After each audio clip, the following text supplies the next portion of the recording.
And fire this up. Gonna start like if nothing happened here. So we'll just play that song one more time.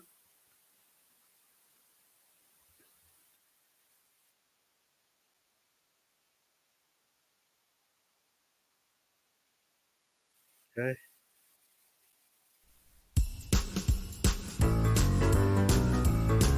The Alford Sports Talk Show. The Alford Sports Talk Show.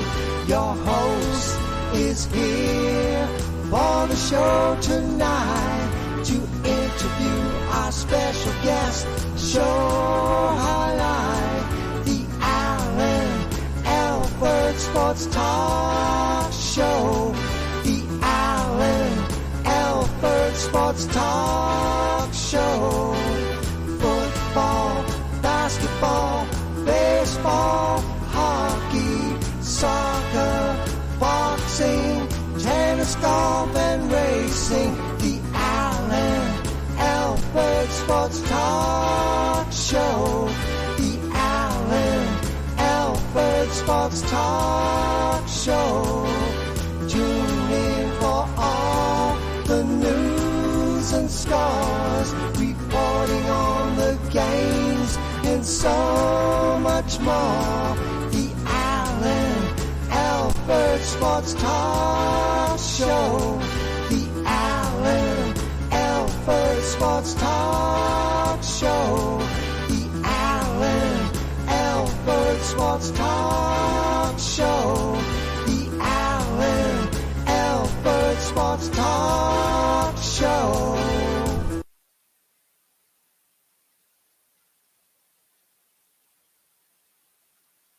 Welcome, everybody, to another great episode of the Alford Sports Talk Show. We had a little bit of technical difficulties, but you know what? We fight through them.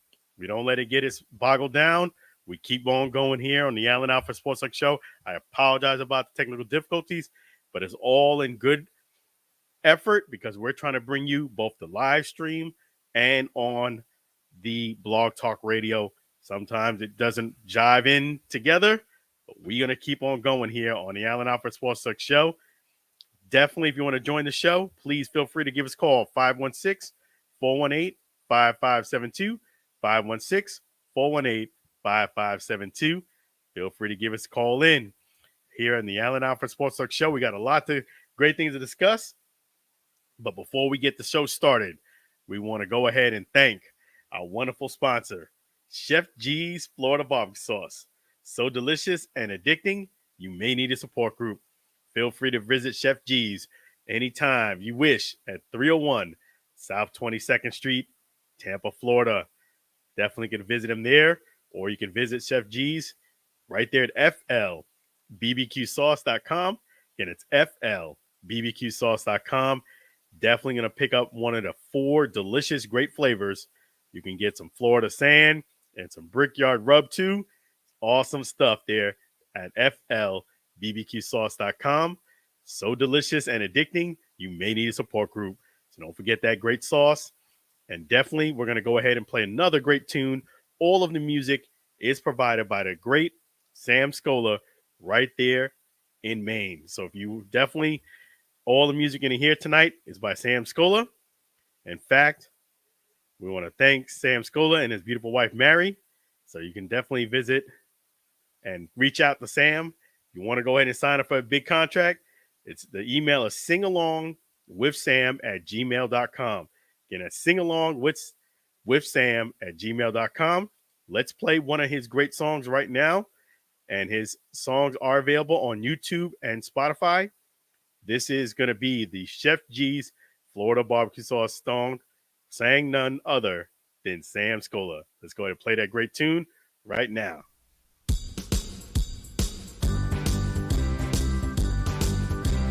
Comes in 4 varieties, Chef G's Florida Barbecue Sauce, a natural flavor. Chef G's Florida Barbecue Sauce. Florida Gold Honey Mustard on burgers and ribs. Tasty fusion religion on pork and sausage. A classic taste for chicken steak tips. A hot heat wave on meatballs and ham. It's a cookout treat. Chef G's Florida barbecue sauce. Serve on fish and vegetables. Chef G's Florida barbecue sauce. Chef G's Florida barbecue sauce. Chef G's Florida barbecue sauce.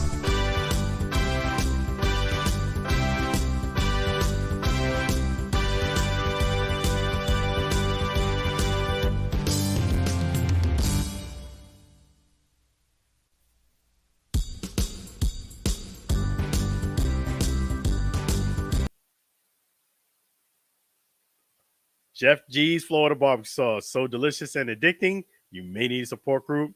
Definitely don't forget to get that great sauce at flbbqsauce.com.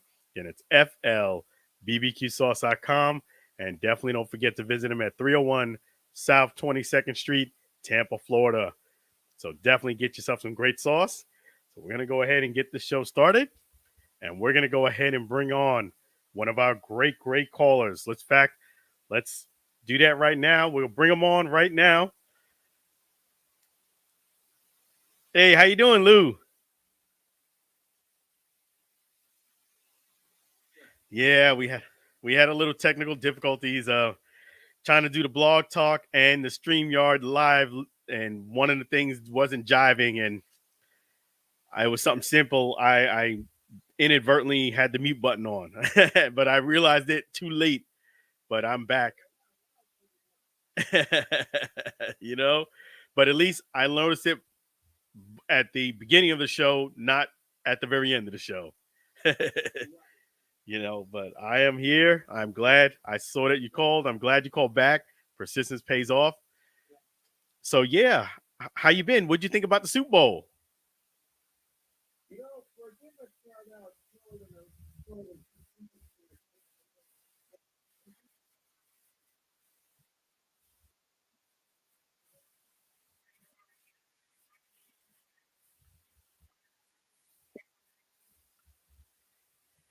Yeah, I mean, you're right. It did start off real slow. Both teams were uncharacteristically sloppy. You know, I will say that much on both sides. Christian McCaffrey had that fumble. Pacheco had that fumble. A lot of silly penalties. It seemed like guys were kind of jacked up emotionally. And I didn't expect that from the Chiefs. I was more surprised with the Chiefs than I was the 49ers. I was surprised with the 49ers too, but I think I was a little bit more surprised with the Chiefs because they've been there before. Right. I mean, you know, definitely the more versed team I felt was the Chiefs. And when they were making silly penalties, I was a little bit surprised, like, hey, you should know better. This is your third time in the Super Bowl. You know, you should know better. But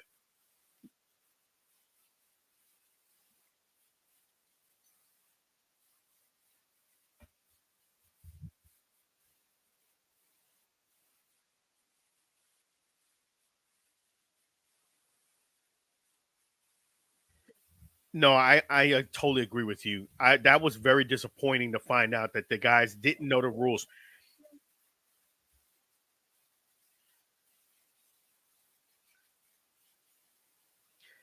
You know what? I don't really think it was a problem. I actually liked the way the rules were, where both teams get to possess the football. I didn't like it before, where the team who wins the flip goes down and gets a field goal, and the team that wins the flip, if they go down and score the touchdown, the game is over. I like the rule better this way. I blame the 49ers for not being prepared, not knowing the rule in the postseason. That's unacceptable in my view. That is unacceptable.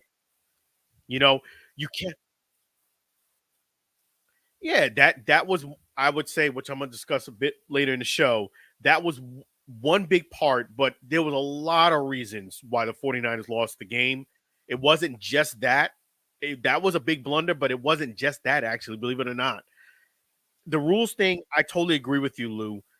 I was shocked. I was shocked in the regard where you think a guy as great of a coach as Mike Shanahan would have discussed this with his team and had this already laid out.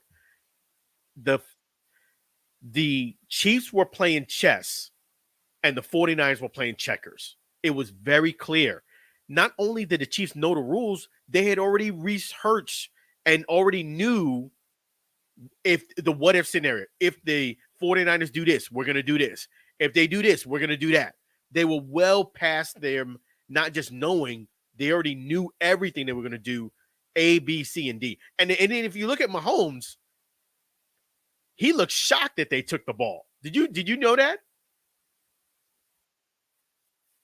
He looked absolutely shocked. Like meaning the translation of shock was, I'm giving you more credit than I should be. Like, I thought you were smarter than that. Like that kind of looked like you're going to take the ball. It was a lot of things that happened, and I felt as if that was a big blunder. I put that really on the coaching staff.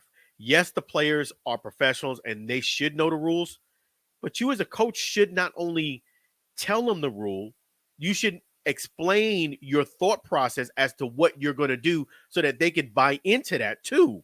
You understand? The players should know your thought process. If they score touchdown, if we score touchdown, this is what we're going to do. If they score touchdown, this is what we're going to do. Because the Chiefs were going to go for 2. And even Mahomes said, he probably shouldn't say this, but if they scored a touchdown, meaning the 49ers, they were going to go for a 2-point conversion to win the game. They were not going to play for tie.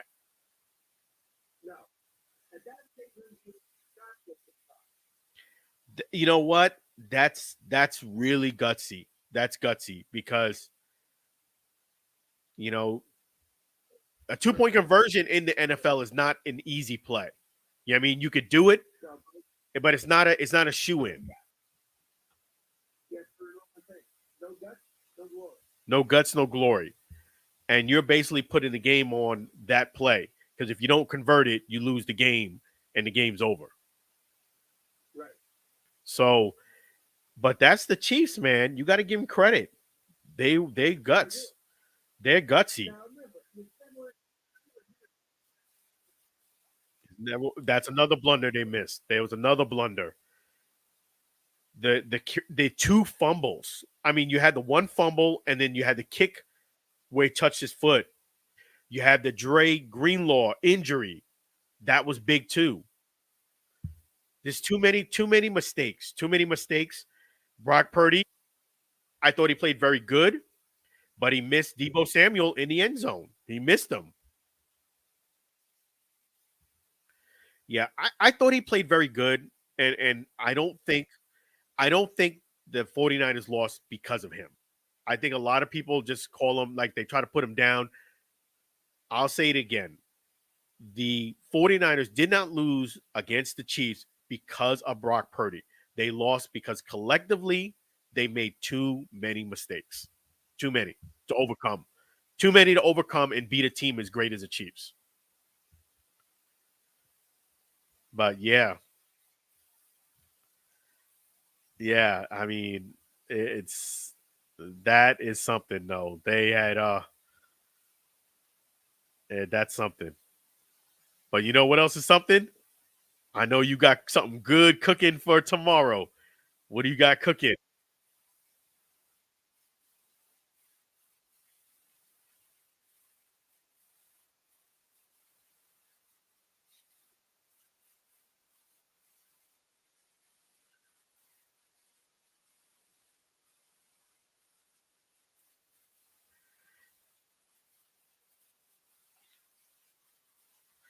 Yeah, my thoughts and prayers go out to the victims, the people who are affected. It was an unfortunate death. I'm glad you brought that up, Lou. It's really sad. It really is because first of all, you're supposed to be going out there to celebrate. That's the reason why the parade is there, for you to celebrate as a city and a state. Your team won the Super Bowl, something that does not happen and is not a guarantee next year or the year after or whenever. Why are you bringing your guns with you? First and foremost, I can understand you get into an argument with somebody there, but why are you bringing your guns? Like, yeah, like, okay, you're going to a parade. Hey, let me make sure I bring my wallet from spending money and my debit card, and oh yeah, let me bring my phone and let me also bring that Glock too. Come on, man. Come on. Like, really? Come on. With all that security.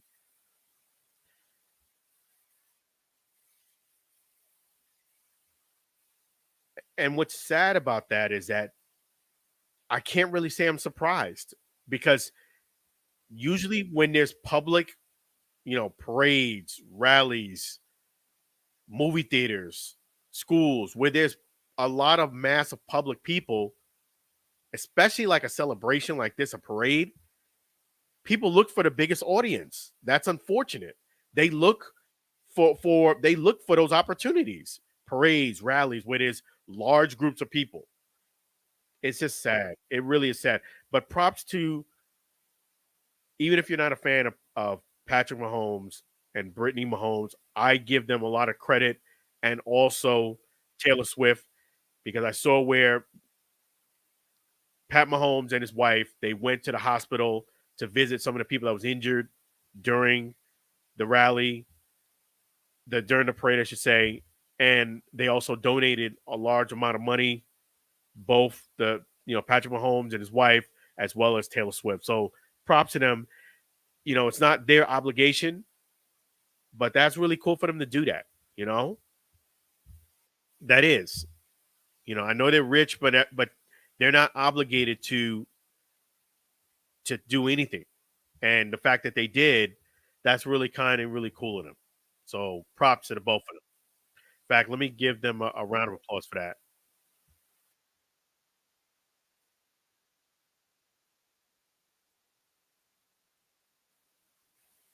Yeah, that's sad. It really is sad.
Yeah.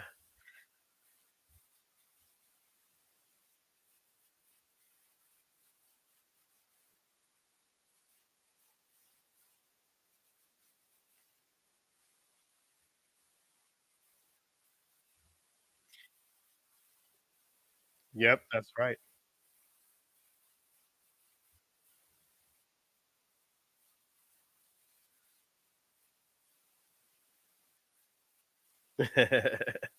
So yeah, folks, that number to call Lou is 512-543-4662. 512-543-4662. And you can reach them on the Enhanced Sports Show right there on YouTube. Just type in Enhanced Sports Show, and that's between 4 and 6 p.m. Eastern Standard Time Zone tomorrow. Go to YouTube first.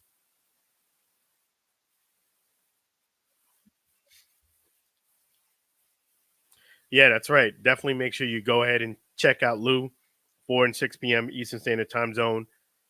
And I'm going to do the very best I can to call in and talk to Lou like I usually do.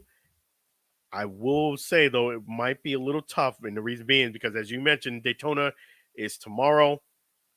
It actually is this started. It started Thursday, but I am going to be at Daytona Beach tomorrow. I'm going to be at Daytona Beach. I'm leaving either real late tonight or early in the morning, but I'm scheduled to be there Saturday and Sunday.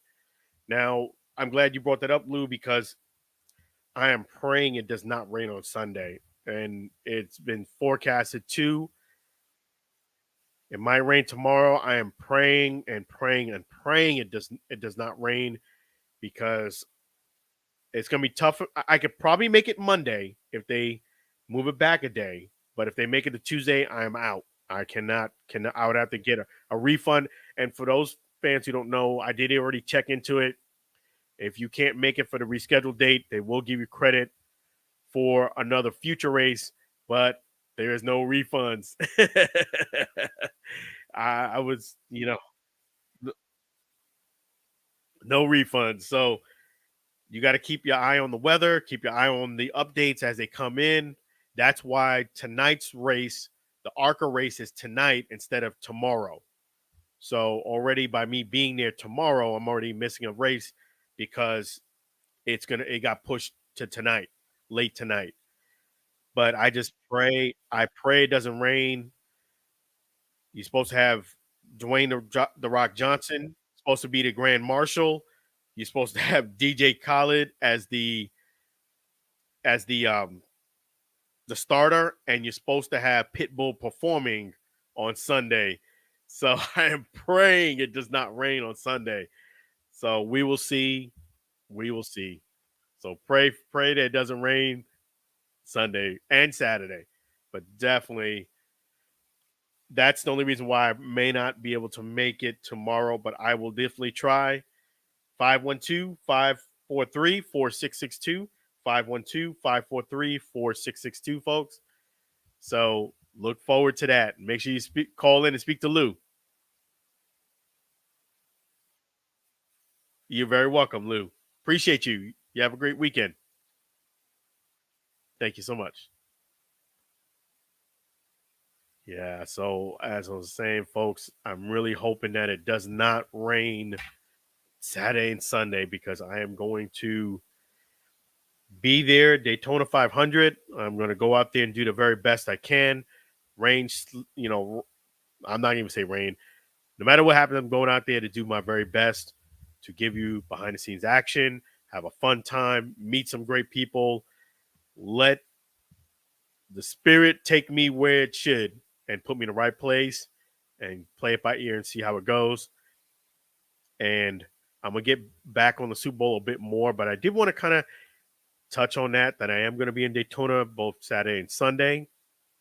If it gets pushed back a day, maybe Monday, but Tuesday is out. And so I'm going to keep you guys posted on that. I'm ready, locked, loaded, and ready to go.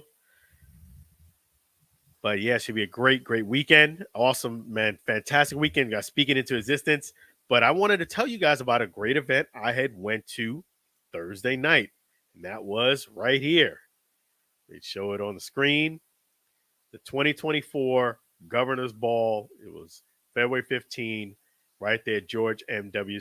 Steinbrenner Field, Tampa, Florida. 2024 Governor's Ball dinner. 2024 Governor's Baseball dinner. Man, this event was spectacular. It was first class. The pictures are up there on the Allen Alford Sports Talk Show Facebook page. You can also see them right there on Instagram. Probably Facebook is the best bet because I have over 70 pictures there. I took pictures at the event. People saw my camera and they asked me to take pictures of them. So if you were there and you wanted some pictures or you want to see what happened, visit the Facebook page because that you can upload quite a bit more pictures than you can on Instagram. Instagram is 10. But yeah, and that event was classy. It was awesome. I mean, I knew it was going to be a spectacular event because as soon as I walked in, literally not even 2 minutes after I walked in, before I even got to the actual venue, I was outside making sure I was making the right turn to the right because to the right, you can go up a stairway. To the left, there's things behind like the gift shop. Lo and behold, when I was getting near there, right around the corner, here comes Tino Martinez right into me, literally right there. And I was like, man, I wasn't even there 2 minutes. And we talked, and it was cool. I actually walked them all the way to the entrance. It was a good 10-minute walk. And not only that, we actually talked about the Super Bowl. I said, hey, what'd you think about the Super Bowl? And he was hoping that Tino Martinez was hoping that the 49ers won the Super Bowl. He said that Mahomes is fantastic. He's just an awesome football player. But he was disappointed. You could tell that the 49ers didn't win. And I'll get more into the event as, a bit moment. But since he brought up the 49ers, I told him the same thing. I said the 49ers made too many mistakes collectively as a team. I even got it here. The first thing that was really hurt the 49ers, they were driving very well the football. They were moving the ball extremely well when they first got the ball. And then, unfortunately, Christian McCaffrey put the ball on the ground. As much of a baller he is, but that really hurt because I think that play hurt more so than them scoring 6 points and getting an extra point. The reason why I say I think that hurt more is because of momentum. You had great momentum. You got a younger quarterback. That would have uplifted the teams, not only momentum, their confidence in everything. So I thought that play was bigger than the points that they lost. I really did. That was unfortunate.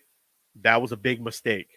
Now, fortunately for the 49ers, Pacheco gave the ball back, but I still feel as if that wasn't turnover versus turnover. I felt as if the 49ers were really, really controlling things and moving the ball offensively, whereas the Chiefs at that time was really struggling. Had they went ahead and scored, they probably would have got 2 scores, maybe even 2 touchdowns and a field goal before Kansas City kind of got into the groove. That's where it really hurt. And that opportunity was a big factor in how this game played out. So that was a mistake there. Then the 49ers made a lot of uncharacteristic penalties, a lot of penalties, holding penalties, where to put them in, second and forever, third and forever. And they went 3 and out too many times doing that. A lot of mistakes in that regard. I thought the Dre Greenwald injury was something that really hurt them too. Yes, you put somebody else next man up, but they're not Dre Greenwald. Like, you still had a good player, but that hurt the 49ers too. Then you go further. Another thing was that the kick, the ball hits his foot. Someone goes in and turns it over, gives Mahomes a short field. That's when they score. That was another thing that hurt them. Another thing was that block punt. That hurt. Then Brock, he played very good, but he did miss a couple of vital throws. He missed Deebo Samuel in a touchdown. He had that step. Another thing that did happen was you let Chris Jones go unabated to the quarterback, and you let him go unabated to the side of the field that Brock Purdy was going to throw the ball to. So the only way he was going to get the ball past Chris Jones, who never left his feet, which is the right play, was if he did a Mahomes-type sidearm play. And that's just asking Brock Purdy to do too much. So that was another missed opportunity. You let literally the pass rusher, the best pass rusher the Chiefs have, go unabated to the quarterback. Another mistake. So I know a lot of people like to diss Brock Purdy. The 49ers did not lose this game because of Brock Purdy. Brock Purdy actually played a very good game. He played a very, very good game, especially being it's his first Super Bowl. It's a big stage. You can get very nervous.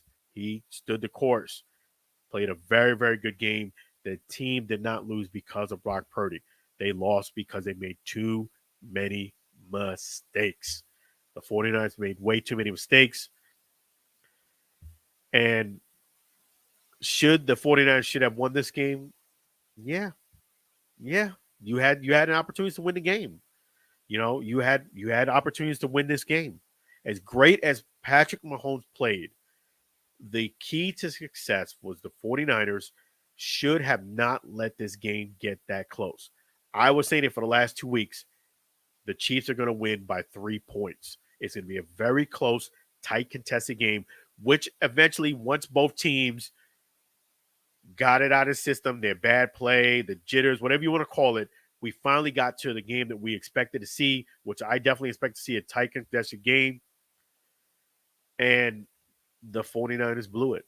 And then we're not even talking about that overtime play. 49ers were playing checkers. The Chiefs were playing chess. Even though the ref said the rules, you cannot make decisions as vital as a Super Bowl, whether you're going to go for, you're going to keep the ball, you're going to kick it, you're going to go for 3, you're going to go for 7, you're going to go for 7 and a 6 and the 2-point conversion. You can't make those decisions on the fly, on the moment. You have to kind of think those things through, discuss it with the team, rehearse it, explain what you're going to do, how you're going to do it, so that everybody's on board, everybody knows the thought process behind it, and then you move forward and you execute. Pacheco stole the line from me. The 5 P's of life. Proper preparation prevents poor performance. The 49ers were not prepared. And I think that's a good thing that the 49ers brought it up, because this shows you the root of some of the issues that Shanahan has. You're not thinking past the moment on hand. Your players got to know the rules. You got to discuss this. You can't win the Super Bowl just on having great lineup and great talent. You got to do more than just have talent. You got to be thinking outside the box. You can't be playing checkers while they're playing chess. And that's what happened. So, any surprises in this game? The question is, yes, there were some surprises. I felt as if both teams were uncharismatic and very shaky in the beginning. It took us a while to get to that point of them getting to what we know. But, yeah, the surprises were definitely the early poor start for both teams, with mental errors, penalties, things of that nature. Surprise, too, was the fact that the 49ers were so underprepared. That was a surprise to me. And the 49ers firing Steve Wilks, that's just a scapegoat to me. They did not lose because of Steve Wilks, too. The defense was exceptional. You cannot expect you to score no points. Patrick Mahomes, the best quarterback in the NFL, and you got Andy Reid, the best coach, best tight end, and you're going to tell me you're going to keep him scoreless for the entire game? Yeah, that was scapegoat. That was scapegoat move. The blame lies solely on the coaching staff, in particular, Shanahan. I like him as a coach. I actually gave him a lot of respect, but I see that there was some holes in that ship. And it's disappointing for the 49ers because, you sent your whole staff there. You from all intents and purposes, you were coming in there well prepared to win, and that was not the case. So, yes, Steve Wilks, that was a scapegoat move, in my opinion. That's actually going to make the team, I think, worse, because now you're going to have a new coach in there. It takes a bit of time to get adjusted to somebody, and I just don't see anybody doing a better job than still Steve Wilks in that short of a period of time, where it would be next year. So,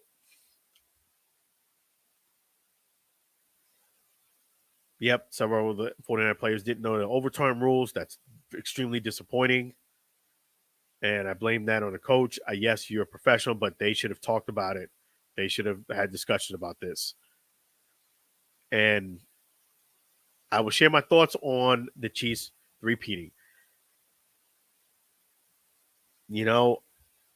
That's one of the reasons why I really feel bad for what really happened out in Kansas City and the families and people who was affected, because I think things like these, tragedies like this,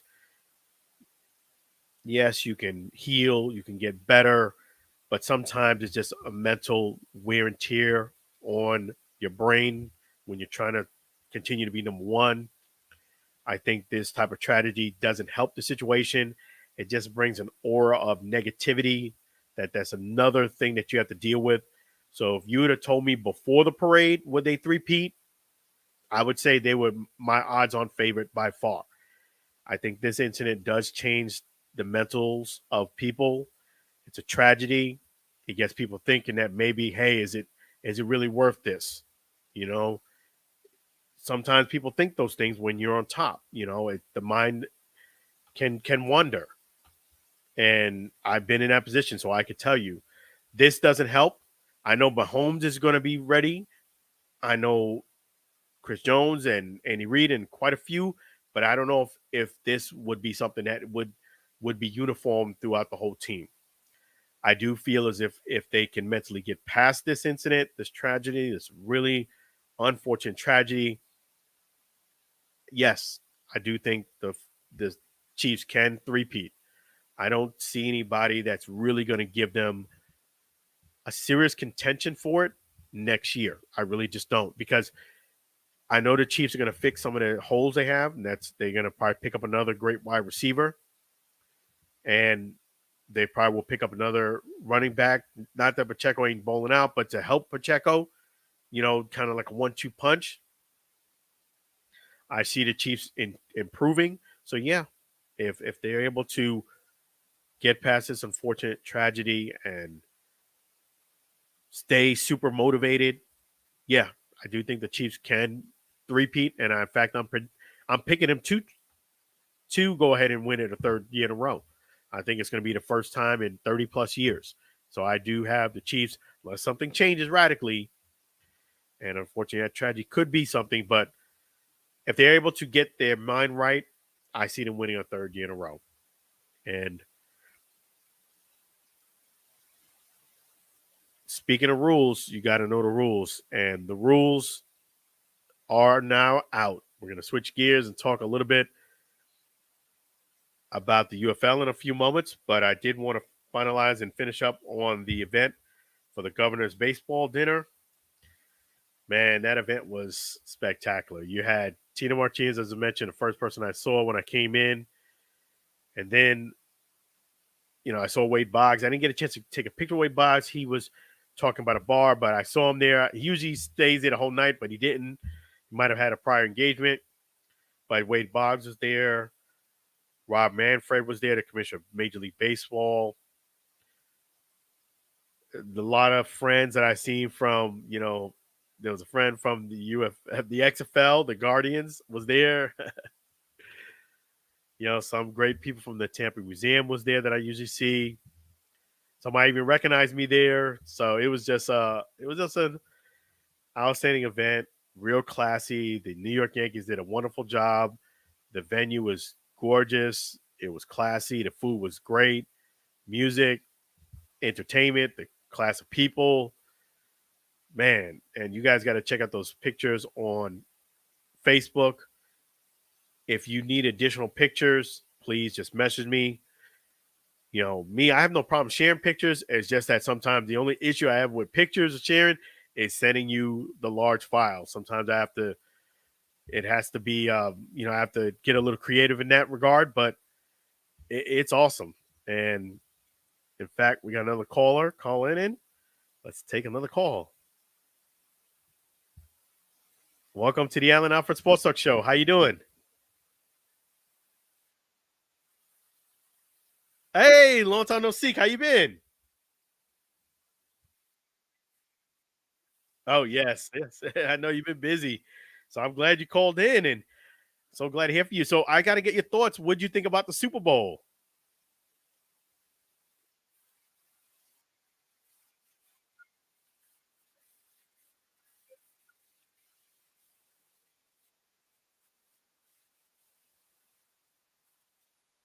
Mm-hmm.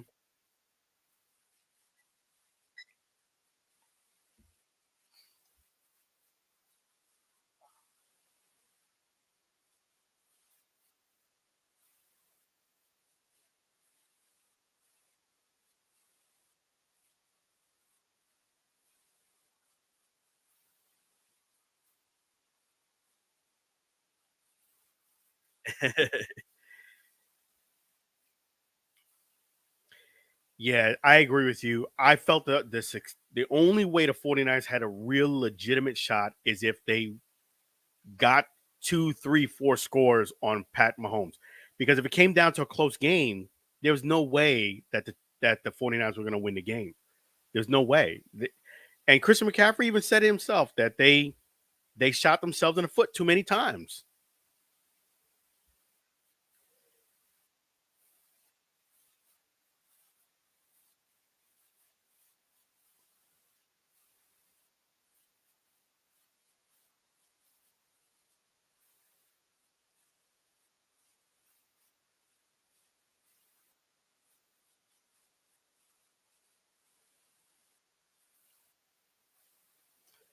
They were right. They were right. I just thought the 49ers, the way that they didn't run the ball, I felt enough in the beginning of the game. They gave Christian McCaffrey the ball towards the end of the game a lot, but I was watching the game and I was even screaming at the screen, like, run the ball. You got the number one offensive player. Like, I felt like they were trying to make Brock Purdy the hero and make him back there throw 30 plus times a game.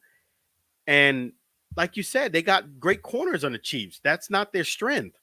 They needed to run the ball more, I felt, to set up those passes.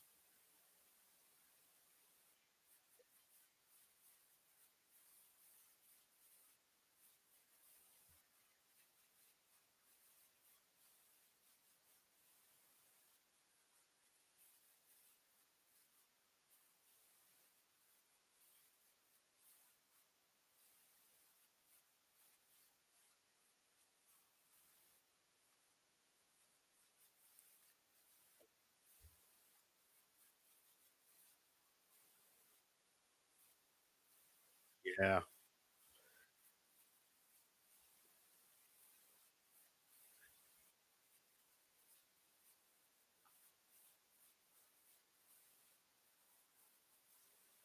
No, I agree. I have the Chiefs winning again. I mean, I know that this unfortunate incident might mentally, kind of put a damper on a lot of things, but I just think I don't see how they I know they're going to add, like you said, another receiver or two. They're going to fix it was pretty obvious they were hurting in the receiver department. They're going to fix that next year. You know what I mean? They're going to definitely shore that up. I think they're going to get a three in a row. I don't see another team, including the 49ers. I just don't see it because I don't think that the 49ers, I think they're really mentally deflated after this because this is the second time in 4 years that they lost a Super Bowl. I mean,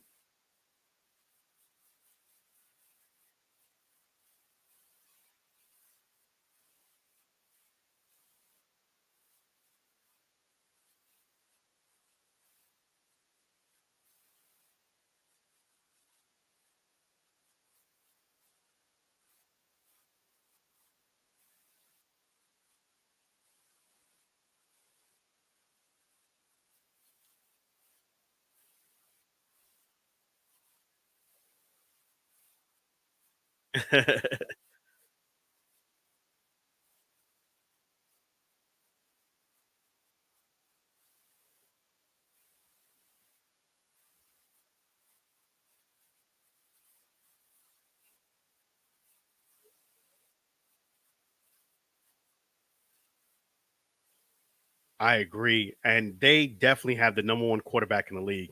Yes, there's guys that have a stronger arm than him. Yes, there's guys that are faster than him.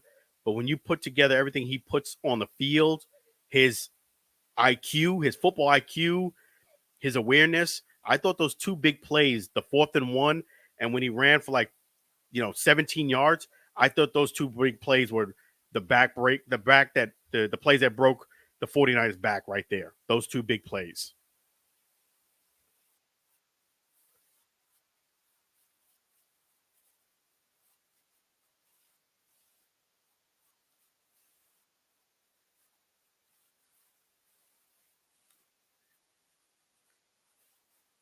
Yeah.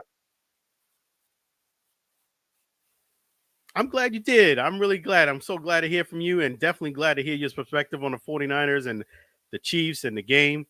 You're always welcome. My pleasure.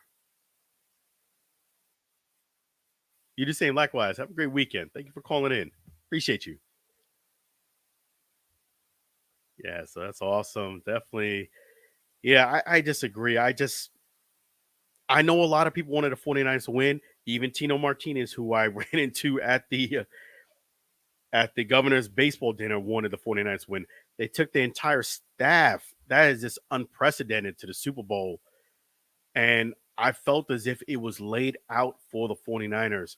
But I just felt throughout the 2 weeks that I felt the Chiefs were going to win this game by 3 points because I just didn't see a blowout from either side. I just didn't see either team running away with this game. Even though I felt like the 49ers had more firepower, I just didn't see it. I just felt Andy Reid, his defense was too good. They were not going to run away with it. They were playing sloppy on both sides, but eventually we did get to that game. And that's all you have to do. As great as Patrick Mahomes is, if you make the game close towards the end, you are not going to win. It's just very simple. The only way I felt that the 49ers had a chance of winning that game as if a fluke turnover happened, where it hit somebody's fingers right in the hands, which we've seen, bounce off the hands and somebody gets an easy pick. Besides that was the only way I felt as if the 49ers had a chance to come back and win that game. Outside of that, I was like, you know what? Patrick Mahomes is going to go ahead and close the deal on this because he really wanted to win this Super Bowl. He was hungry, and he showed on the field that he was hungry. Some people give lip service that they're hungry. No, he wanted to win that ring because he knows that if he wants to catch Tom Brady, he had to win this ring. It was very clear that if you did not win this ring, you still are going to be considered a great player and and still a great quarterback in the league, the greatest quarterback in the league, but that would have hurt his legacy as far as him catching Brady had he not catched this one in. So I could tell he was hungry, he was motivated. And I don't see the 49ers coming back to the same position they were this year. I really don't. I just think that team is going to be too depleted. Mentally, it's hard to come over 2 Super Bowl losses. And a lot of the team was there. Chris McCaffrey wasn't there, but even he was taking hard. These are just things mentally, ups and downs, and they are going to have that Mahomes, terrorizing them where if the game is close, those flashbacks. And I think it hurt the 49ers much more because, they had a chance to really win a Super Bowl when they faced the Eagles had Brock Purdy not get hurt. They always had that what if. Well, you had no what if in this situation. Brock Purdy was 100% healthy, and top of that, everybody was 100% healthy, and you added Christian McCaffrey.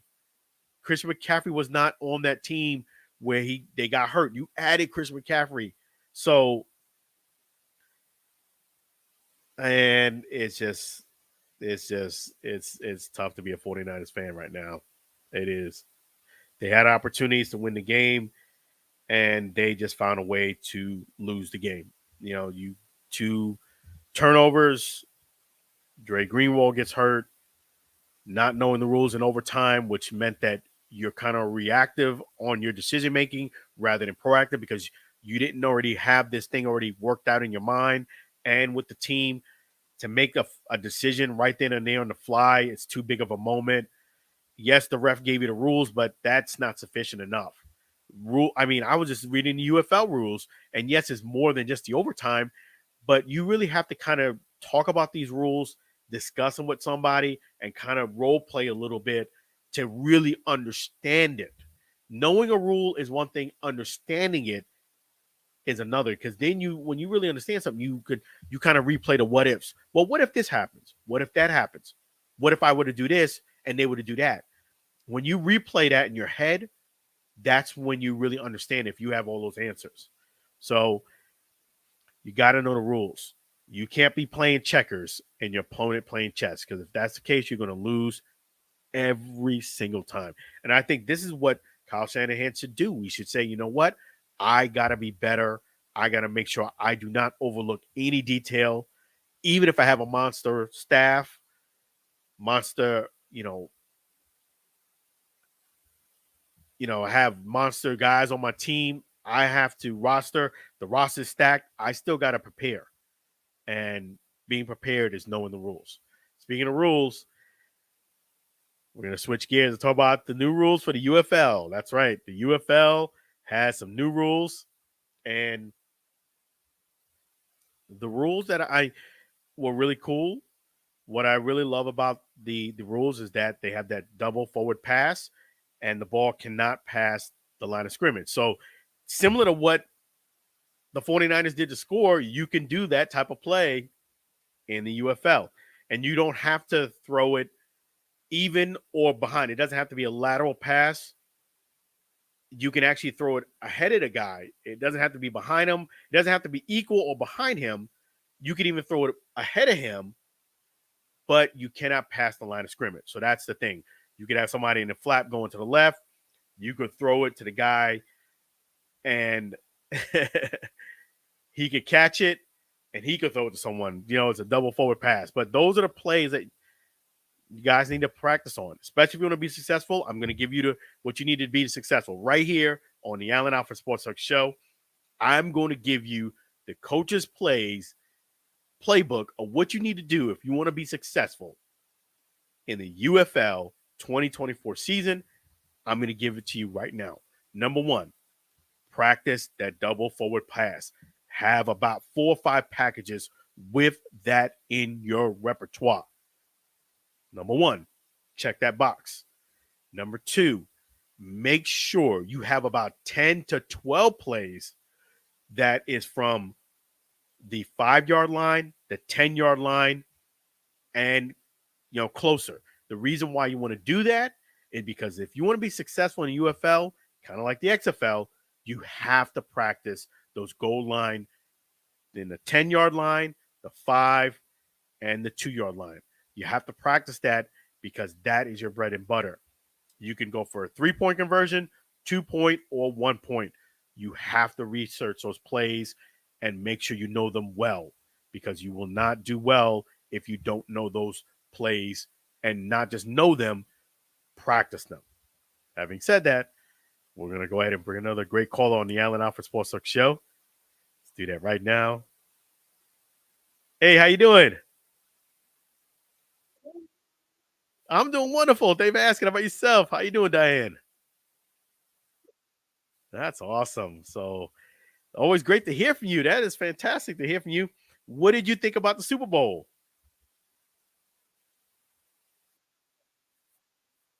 Okay, so you liked it, and anything surprise you?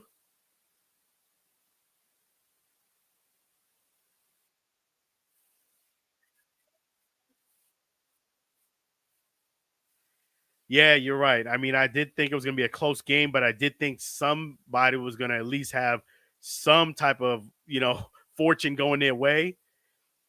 But they eventually did get there, and the game was exciting once it got past like the halfway mark. And most importantly, your girl won, Taylor Swift. She won. I mean, she was a nervous wreck, along with a lot of fans from both sides. But yeah, you were happy for Taylor. You're a Swifty there. Yeah, you know what? It did not surprise me. I felt as if the Chiefs were going to win a close game by 3 points. It it surprised me in the beginning, just to your point, where it took so long for somebody to score, and they were both playing sloppy in the beginning. But it did not surprise me in the ending. I felt as if the Chiefs were going to win a 3-point game, and they did.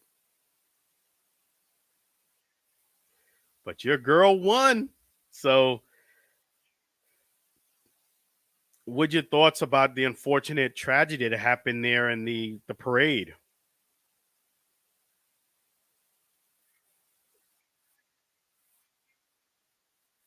Yeah, it is. You're right.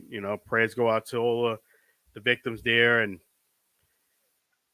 that was nice of Taylor Swift and Patrick Mahomes and Brittany Mahomes to donate money to the victims of the shooting. That was really, really nice of them to do that. They're not obligated to do that. I thought it was really nice of them.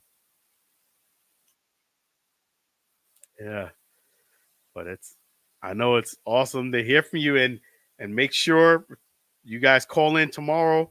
The Enhanced Sports Show 512-543-4662. 512-543-4662. I'm going to try my best. I told Lou to call in, but I'm actually going to be in Daytona covering the Daytona 500 this weekend. So I will try, but I can't make any promises. But I will do my very best to call in and hear from you guys. You might hear some car racing in the background. That's how you're going to know I'm really legit that I was at the Daytona 500. Yeah, hopefully it doesn't rain too. Yep. I know, right? Whew. And I'm praying and it does not rain. Oof. But it's yeah, so we'll see. We'll find out. But yeah, it's so great for you to call in and brighten up our day here at the Ellen Alford Sports Talk Show. I really tremendously appreciate you. So you're welcome. You have a blessed weekend and take good care of yourself. Always fantastic to hear from you. Thank you so much. Take care for now. I'll talk to you later. Bye for now. That's so awesome to hear from Diane. Wow, that's awesome. Guys will put me in a great mood for the Daytona 500. Just you guys pray that it don't rain because oh man, because I could probably make it Monday, but I'm really trying not to. I'm really hoping that they get those races in. It doesn't rain. For those who don't know, Sunday you're supposed to have The Rock, Dwayne Johnson, supposed to be the Grand Marshal. The starter supposed to be DJ Khaled. The pre-race concert is Pitbull. And you know your boy Alan Alford got to be there. It's got to be sunny. I got to get that picture. Got to get that autograph. Got to do something because you don't get those opportunities. So I'm praying that it goes without rain. I am going to be there first thing tomorrow. So I'm going to be there tomorrow and give you guys a report of what's going on, how things look. I'm actually supposed to be at one of the VIP events there that I'm already ready to go. I'm just hoping that the weather cooperates and it's going to be a great time. I'm going to make the most of it. Going to meet a lot of people there that I know. You can't control Mother Nature, so you just got to make the most of the opportunity that you get when you're there. So I'm excited about it. But yes, the UFL rules, you got to read those rules at theufl.com. You got to make sure you understand the rules, not just know them. You got to understand, hey, if this happens, the what if. What if this happens? Can I do this? What if that happens? That's what you got to understand when you're talking about rules. So make sure you go ahead and check that out, theufl.com. And while you're there, you can pick up the brand new UFL official football. It's there on the UFL website. I'm going to order one of those myself. I actually love the fact that Darryl Johnson, aka the Moose, did a behind the scenes video at the factory of them making the football. I love behind the scenes factory. And in fact, I don't want to spoil a surprise for you guys, but something is brewing real soon for you to get a behind the scenes video of a nice, great, cool place I'm going to go to. More to come on that in the next show or two. But yeah, I love behind the scenes. And you know how I know that? Because I went to the U of L Slugger Museum in Louisville, Kentucky, which is really awesome. If you guys love baseball, love things to see, if you're in Louisville, Kentucky, go see the U of L Slugger Museum. Really cool, very educational, brings you through the history of how the bats got started.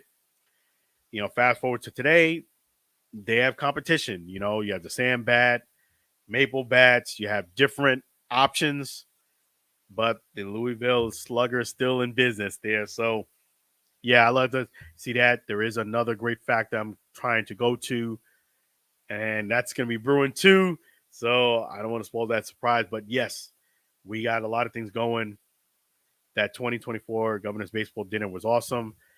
And I just wanted to say too, make sure you get that UFL football. AJ McCarron is back playing for the UFL Battlehawks. I wanted to talk about that. I think AJ McCarron made the right decision. He made the absolutely right decision to go back to play for the St. Louis Battlehawks. And what's going to happen is this. In the NFL, you're going to be a backup to Joe Burrow. Joe Burrow's coming back. It made no sense for you to sit there and just hold the clipboard and beat it back up when you have the St. Louis Battlehawks, where it's going to be at least 90, 95%, if not 100% sold out. You're going to be Fox, ABC, starting quarterback. And I'm going to talk more about the starting quarterback, but that's just an opportunity that you just don't get. Yes, it is a bummer that they don't, in the new league, according to what A.J. McCarron said, not my words, A.J. McCarron, because of the union dues, the cut in pay, guys are getting $1,600 a month, which is, just be real, it's not enough to support, especially living in Dallas, Texas. It's just not a lot enough to support that. And what that happens is you're basically paying to play. What I mean by you're paying to play is, yes, you get $1,600, but let's say you're $800 in arrear every month, or $500 or $600 in arrear. You're basically paying $500 or $600 every month to play. That's what I mean by that. You're really paying more than that because you're losing money. I know A.J. McCarron signed that big contract back in a day, but yeah, you got to play. You got to play unless you're going to hang up the cleats. There isn't a better opportunity than playing for St. Louis Battlehawks, at least right now. You got to play. I'm glad he came around, which I predicted he was going to play. I think that once the emotion of the disappointment of people not playing, Borghies and the pay structure, I think at the end of the day, you're going to play in front of a sold-out stadium, or you're going to hang up your cleats, because there isn't a plan B that's better. So he did the right thing. I'm proud of A.J. McCarron. I'm glad I'm going to see him on the field. So big props to A.J. McCarron. He deserves a round of applause for re-signing with the UFL Battlehawks.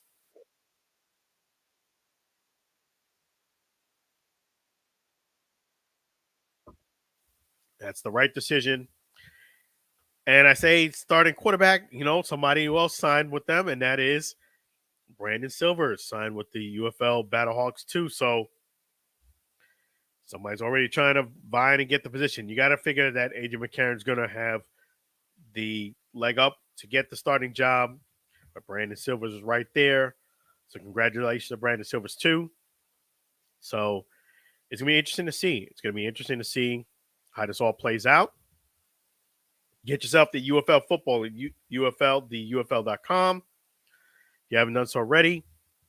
And training camp is due to start next week. There is also another great thing that's happening with the UFL is there is a couple of meet and greets that is tomorrow, the 17th and 18th.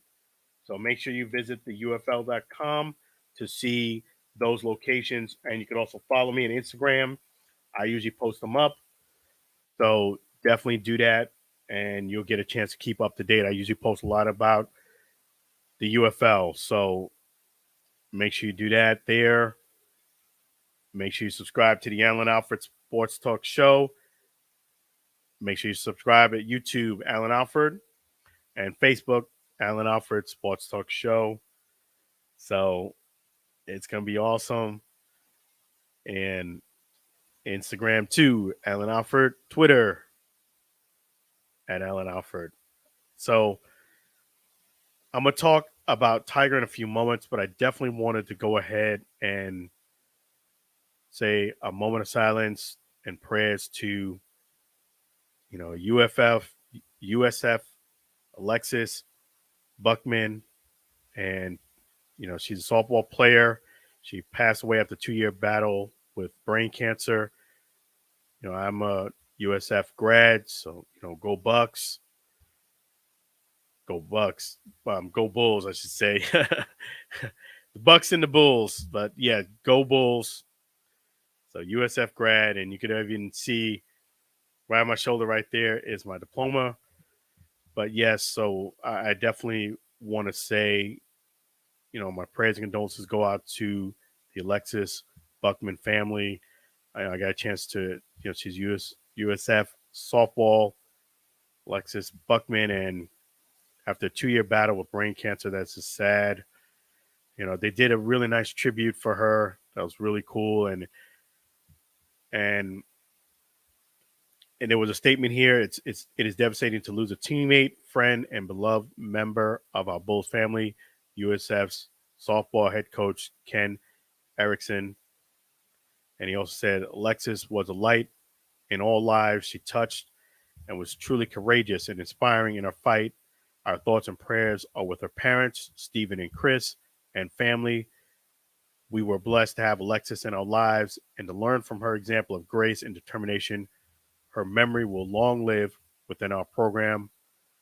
So, yes, I'm going to do a moment of silence for Alexis Buckman, USF softball player, who unfortunately did pass away.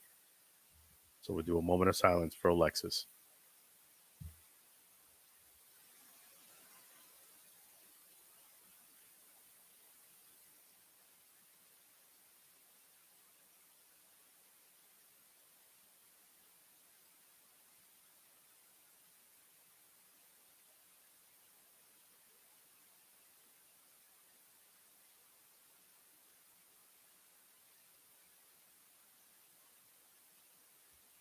All right, so that was for Alexis Buckman. And she rests in peace. Yeah, so I wanted to talk about Tiger. Tiger withdrew from the Genesis Invitational due to sickness. And, it's great to see Tiger out there giving an effort. And he started off actually really well, shooting a birdie, and he had his moments out there. So you could still see that the talent is there. You could see that if this guy was healthy and he was a Tiger of old, you could see why he was so revered, even with all the surgeries, all the pain and ups and downs. He could still go out there and still could play some golf, but I think he's at a point where his mind still wants to compete, but the body, unfortunately, can only do so much. His body is, multiple surgeries. It's just countless, and the ups and downs, the amount of torque he puts on his back.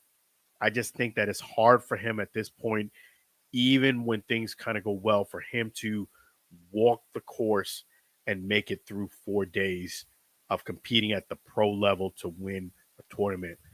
I just think, not to say that if he keeps going out there, I think, someday you're going to have things are going to line up for you. You'll get a lead and you might cash one in, but I just think that it's more often than not, you're going to see more of what you see now. It's hard for him to. The last time we saw him out there, he withdrew. The time before that, he withdrew. The time before that, he withdrew. I just think that his mind is still there. He has some of the shots, but to put it together for 4 consecutive days, I think that's tough on his body. That's why I think it is. And I know it's got to be really frustrating for him. It's got to be demoralizing because he knows he could probably still win, even with everything, if his body would cooperate at least for 4 consecutive days. It sounds easier than it really is. It's not as easy as it sounds. You have to walk this course. Not only do you have to mentally, physically be there, your body has to withstand the hot, the heat, the hills. He's already have a tough time, kind of getting through to finish up. So it's tough for him. And I think the only way he will win, I would never count Tiger out. The only way I feel is if he's going to win another tournament, if things line up for him and he gets one. But outside of that, I think you're going to see more of what you've seen today. He said he was sick. I think you're going to get more of that where he withdraws. And, one of the advantages with withdrawing is that it doesn't stick on your lost thing. You withdrew. And I just think, unfortunately, that's what you're going to see. As much as I think he's the greatest competitor, the greatest golfer ever to live, and regardless of whether he doesn't win or not, or if he does, that won't change. I just think that he wants to do something that his body just, unfortunately, won't cooperate. He's got not as much of a limp, but you could just tell that that body's been through some wars. It really has been. So I give him credit for going out there, giving it a go, competing. You could tell he still has that drive in him, but it's you're gonna get more of what you saw today. A lot of, unfortunately, the same. So those are my thoughts. If you're a Tiger Woods fan, get there the first day or two of the tournament. Don't wait for day 3 and 4 because he may not be there come 3 and 4. So if you're going to get there, plan on being there Thursday or Friday. Don't plan on being there Saturday and Sunday because you might be disappointed. And definitely, I want to thank you guys again for an awesome show. I do want to go ahead and let you know a lot of great things are going to be happening too. We have some great events coming up, not just the Daytona 500, but there is going to be a lot coming up. You're going to see me out and about quite a bit more because this is the time of the year where things starting to heat up, where you get more and more events. So expect me to be out and about. Make sure you don't forget to subscribe to the Alan Alford Sports Talk Show on Facebook and YouTube, Alan Alford, and Instagram, Alan Alford there too, because I'll keep up to date on a lot of great topics. I'll let you guys know how things are looking at the Daytona 500. I'll let you know, and I'm going to call it the way it is. But definitely want to thank our great, great musician, Sam Scola. And we got to thank a wonderful, wonderful sponsor. Can't go without a show without thanking the Alan Alford Sports Talk Show sponsor, Chef G's Florida Barbecue Sauce. So delicious and addicting. You may need support group. So make sure you visit Chef G's right there. It's so delicious and addicting. You may need a support group. Visit them at 301 South 22nd Street, Tampa, Florida. And if you can't come down to Tampa, that's all right. Come on down to FLBBQSauce.com. FLBBQSauce.com. Make sure you get that bottle there. This stuff is delicious. You got to try it, folks. FLBBQSauce.com. We're going to go ahead and play the Chef G's Florida Barbecue Sauce song by none other than the wonderful Sam Scola. You want to go ahead and give Sam Scola that contract that he deserves, he needs. You can go ahead and email him at singalongwithsam@gmail.com. Again, that's singalongwithsam@gmail.com. You can also listen to his great music there. Sam Scola songs are available on YouTube and Spotify.com. And we're going to play that song right now. The show sponsor song, the Chef G's Florida Barbecue Sauce song. It's so delicious and addicting. You may need a support group by Sam Scola. So let's play that song right now. Comes in four varieties, Chef G's Florida barbecue sauce, a natural flavor. Chef G's Florida barbecue sauce, Florida Gold Honey Mustard on burgers and ribs, tasty fusion on pork and sausage. Classic taste for chicken steak tips. A hot heat wave on meatballs and ham. It's a cookout treat. Chef G's Florida barbecue sauce. Serve on fish and vegetables. Chef G's Florida barbecue sauce. Chef G's Florida barbecue sauce. Chef G's Florida barbecue sauce.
end of the show.